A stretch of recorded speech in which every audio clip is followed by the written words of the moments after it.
Hello everybody, this is Jason of the Game Warrior, and this is a very quick and short review of Flamecraft.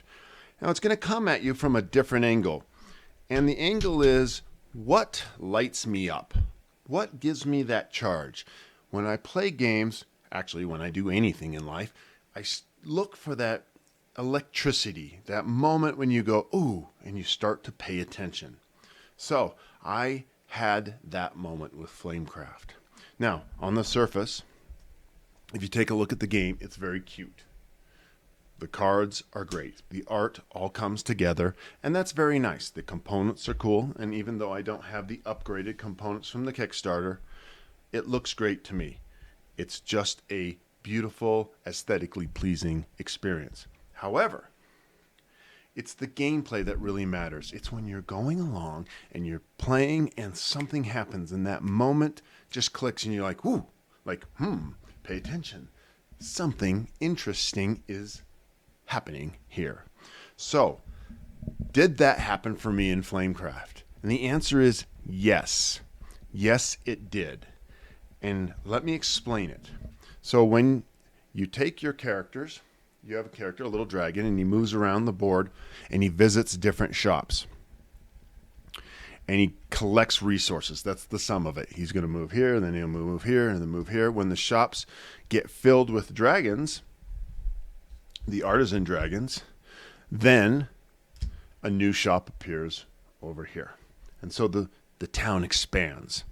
And as you visit these shops, you can gather resources. So if I went to the Hello Nursery here, I would pick up 3 lettuce or 3 leaves because that's what's there.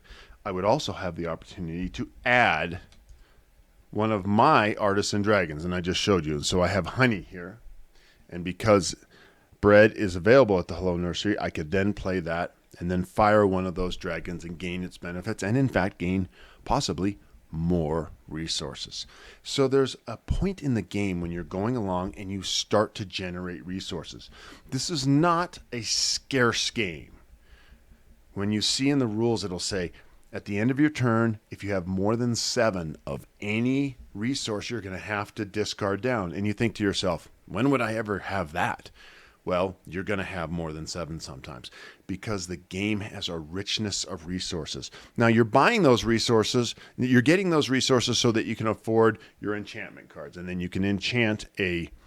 Oh, you couldn't use that one there, but let's see. Yeah, you could use the Wraith Rose. See, it's green, so you could enchant the Hello Nursery with that. When you enchant a store, you gain points. And that's how your main way of gaining points. So the moment it happened for me, to keep this short, I was going out and I was generating a ton of resources, and then it started to like engine build for me. It started to go domino. I could buy that, and then I could use that one, and then that one went, and then I enchanted this, and then they all fired, and it was like this tick, tick, tick of things that happened, and it gave me that engine building moment when you start. I mean, you don't start with a lot of resources in this game, but that moment when you feel it click and things start to flood in, the resources and the ideas and the plan, and it all comes together.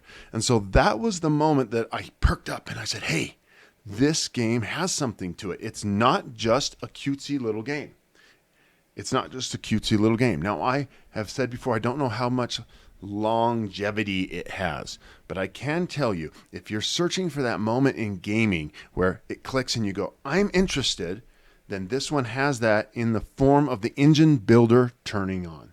Okay, I just wanted to share that side of the game with you. Short review. This has been Jason of the Game Warrior. Thanks for watching.